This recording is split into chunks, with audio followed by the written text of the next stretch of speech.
All right, so this is Unit 9. This is later Iron Age states and societies of Central and Southern Africa to 1600. So last week we were in Eastern Africa about the same time period. Now we're moving to Central and Southern Africa. And we're going to be talking about the changes there. So the cultural and economic changes of Eastern Africa that we've talked about really in Chapter 8, but also in Chapter 9, these similar changes are occurring also in Central and Southern Africa. And depending on the region that we're talking about, in some areas it was gradual and just evolved locally.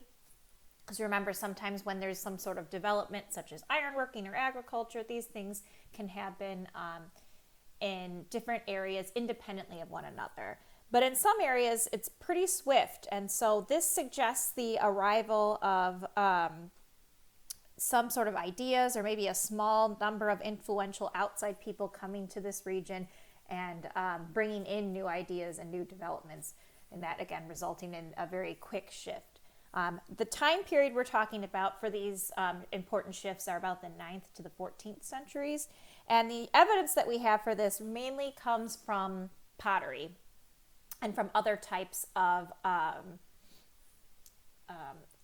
archaeological finds. So again, this region that we're talking about in particular, we don't have any known written language or any kind of written documents from this region. So again, a lot of what we'll be talking about is based off of archaeological ruins that we've found, or linguistics or other types of evidence. It's not necessarily coming from a written source. So as the people of this region made the most of their local environment, their agricultural and fishing techniques improved. And on top of that, mining and manufacturing was also improving. And a big change for this region is going to be this third point here, this increased emphasis on cattle keeping, particularly in the drier grassland regions, especially in South Africa, because drier grassland regions just being better place to raise cattle. Drier, it's not as wet, it's not as tropical, and the grass being the natural food source for cattle. So that's going to bring about a lot of different changes that we're going to talk about a little bit later on here. And in Central and Southern Africa, there started to be different regional specialization, and this promoted interregional trade, because if one region is specializing in something and another in the other, then they can trade. And the remnants of the stone-using hunter-gatherers in this region start to be either squeezed out or absorbed into societies that were more settled in terms of agriculture. So later on in the Iron Age, the specialization resulted in population growth. So again, people are becoming more settled. They have agriculture. We've talked about this before. This results in population growth, which results in larger, more organized political units. There's going to be more people in your society, and so as there are more people, there needs to be some sort of organized political unit to keep everybody in line. And we have evidence that the chiefs and kings of this region that rose to power traced their authority to some religious practices. And we've seen this in a lot of the different societies that we've talked about, because linking the secular and the religious enabled them to justify their right to rule, in this case as mediators in traditional religion, or mediators with ancestral links and the spirit world. In a more secular role, their job was to protect people from outside attack and to protect the all-important trade routes, which we've talked about quite a bit throughout this class. Okay, so we're going to talk about a number of different societies in this region, and I like this map because it mentions almost all of them, and it shows you about where they were in relation to the continent. So I'm going to repeat this map a couple times just because it's very helpful. And so we're going to talk about the Luba Kingdom first. So if you look over there to the map on the right, that's the kingdom that's the northern and not quite easternmost, but the one that's the northernmost and kind of off to the east. That's the kingdom that we'll talk about first. The region in which they emerged was continually occupied by ironworking farmers since at least the 4th century CE, again, that being the Common Era. And the reason for that is this particular region was very well suited for food production. So by 1300, the people in this region began to organize into a number of small trading chiefdoms, and they became the ancestors of the modern Luba. So the hunting and fishing ground of this region was relatively limited, and because of this led to competition amongst the chiefdoms. And over time, this competition allowed for stronger chiefs to consolidate their power among those that were weaker, and this resulted in a more centralized state. And again, we're talking about a long period of time. So between about 1300 and 1400, we see an organization of this region of the people into a single centralized state. So 100 years is not a long time historically speaking, but when you think about it practically speaking, and you think about how long ago 1920 was till now, that's the time frame we're talking about.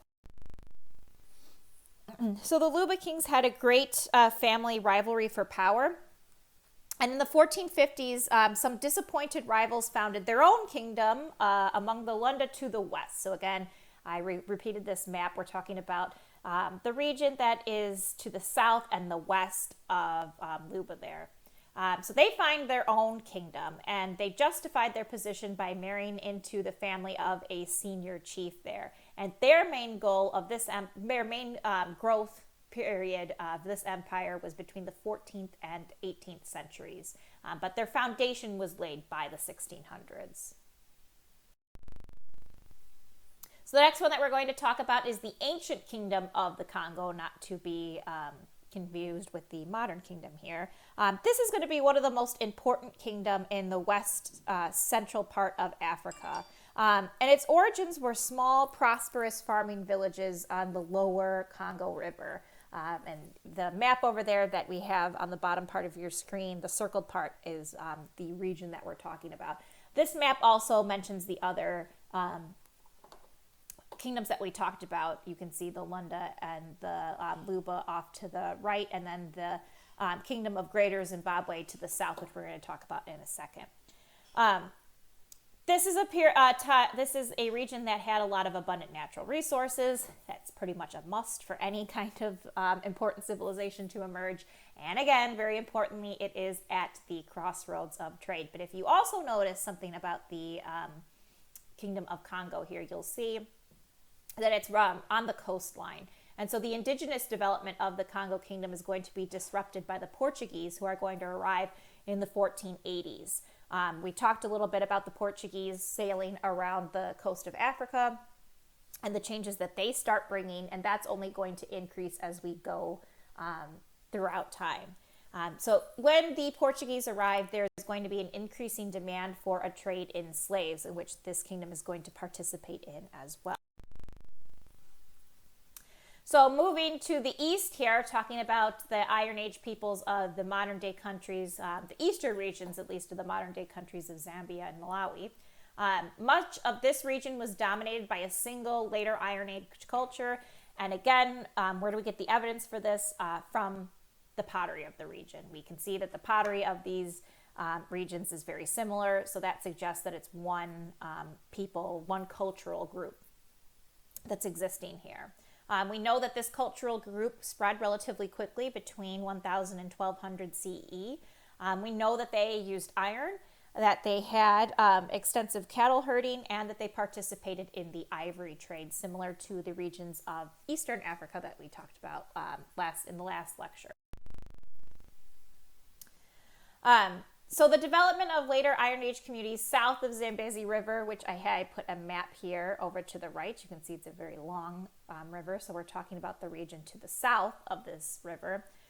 Again, this region is seeing an increasing use of cattle, and because of that, an increasing growth in state formation in this region in which the grasslands are prevalent. So again, the importance of cattle, we have to mention why this is so important and why we mention it. So cattle are useful as a food source. They are a source of meat and also milk. However, the beef of the cattle was rarely eaten. And this is the case amongst a lot of people throughout time. People, unless you were very wealthy, your meat eating would be pretty limited in most regions of the world. You would mostly eat a plant-based diet with some meat occasionally thrown in. If you were wealthy, of course, that's different. You could afford meat, but milk would have been used as well. And the cattle could also be traded for iron or other necessary goods. And cattle began to be, especially in this region, a source of wealth and a source of social control. So the more cattle you had, obviously, the better off you would be. This results in growing divisions between rich and poor and men and women. Men tended to control the social use of cattle. Cattle would often be used as a source of bride price. So those with larger herds would be able to pay the dowry for several different wives. So this is going to take place as well in the eastern region of Botswana, because there's going to be these dry, open grasslands. So this is where you're going to see a lot of those changes as well. So you can think about, for instance, in our novel, Things Fall Apart, and the status that came with having multiple wives. They don't mention cattle really specifically in that, in the novel, but it's another example of, again, that being a source of power and status. So from 650 to 1300 CE, we see complex hilltop settlements that were abandoned by about 1300. And these are for environmental reasons. We see that there was a period of persistent drought, and generations of overgrazing had worn out the land there. And that's something that we've talked about in a lot of other different civilizations, and something that you are to focus on. So by the 10th century, and we're well into the Common Era now, a cattle keeping culture had developed on the Zimbabwe plateau. And looking at the map over there on the right, it just gives you like an overhead view of the region that we're talking about. They also developed a lot of gold mining in this region, which is going to be important for trade. And so because of that, we see a farming and cattle keeping community developing. And again, they have cattle keeping, so we're going to see sharp divisions between wealthy rulers and poorer dependents. Those with more cattle have more power and wealth. Those with less obviously don't have a lot of power and wealth. And again, it's also very strongly placed for long distance trade. We keep mentioning it, the significance of trade, particularly throughout Africa. Anytime you see like a crossroads of trade routes, there's going to be some sort of powerful civilization that's going to take advantage of that. So they're strongly placed for this long distance trade. The valley is a convenient route to the East African coast, where we know a lot of trade is. So the modern Republic of Zimbabwe is named after the stone enclosures of what it was known as Great Zimbabwe. These stone enclosures were built between 1200 and 1450 CE, and they were abandoned more than 500 years ago. So I put a picture over here on the left of modern day ruins, and over on the right is an artist's rendering of what the stone enclosures might have looked like at their height.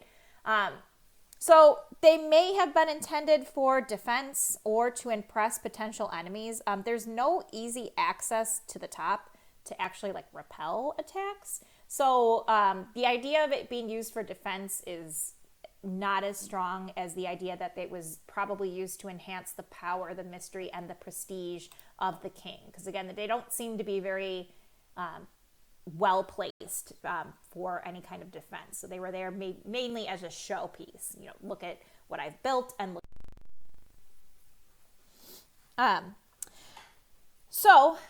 The site for the capital was chosen for its valuable position on the southeastern edge of the plateau. Again, there's going to be a lot of grazing here, which is going to be important for cattle raising. Also, there was widespread game, which was an important source for ivory. And we talked about the fact that ivory was a sought-after product for trade with the rest of the world, particularly for trade routes that would go into China. There was a huge demand for ivory in China, particularly ivory from Africa. So if you don't remember me talking about that, that's in the lecture from last week. And so because of this, they were in a good position. Okay, so the civilization known as Great Zimbabwe probably started as a prosperous center for cattle keeping. Again, cattle ownership led to class divisions, which we've talked about in the previous civilizations that we've mentioned. And from the 12th to the 13th centuries, long distance trade was diverted to pass through the Great Zimbabwe capital. And like pretty much every other major civilization that we've talked about so far, because the trade routes were going through Great Zimbabwe, the rulers were able to tax the trade coming through and thus able to gain it as a source of wealth. Rulers then were able to reward their dependents, and thus this civilization was abandoned around 1450, again for environmental reasons. The cultivation, grazing, and timber resources of this area became exhausted from overuse, and the main focus of the trade routes had shifted to the north and away from this region, which is pretty far to the south on the continent of Africa. So we'll talk about one more civilization here, and that is Mutapa. So that's over here. You can see the map to the right. So again, we're not dealing with written sources here, or we have to look at archaeological finds, linguistic sources, and also oral traditions as part of those linguistic sources. So according to oral tradition, the Mutapa state was founded when a man named Mutotos was sent north from Great Zimbabwe to seek out a new source of salt. We believe this happened approximately 1420. So as he's out looking for salt, according to this oral tradition, he also found a very favorable trading spot, and this evolved into a great civilization. They did have some advantages over Greater Zimbabwe. They came in as conquerors. Again, according to oral tradition, they're coming from Greater Zimbabwe and they're coming in as conquerors. They're able to thus maintain control over the locals. And they also had a local gold source. So even though they have a local, well, probably because they had a local gold source, the Portuguese are going to continuously try to control the gold trade in this region. And they try to make the leaders of this region pay them tribute. And when that doesn't happen, they launch an all-out invasion in 1521 in which they are defeated because of drought, disease, and also a very determined local resistance to European incursions in this region. They are going to try to launch another invasion in 1574, but this also fails. And as a result, they are able to remain beyond Portuguese control. And so it's very helpful to them. Here is our source, and that is it for Unit 10.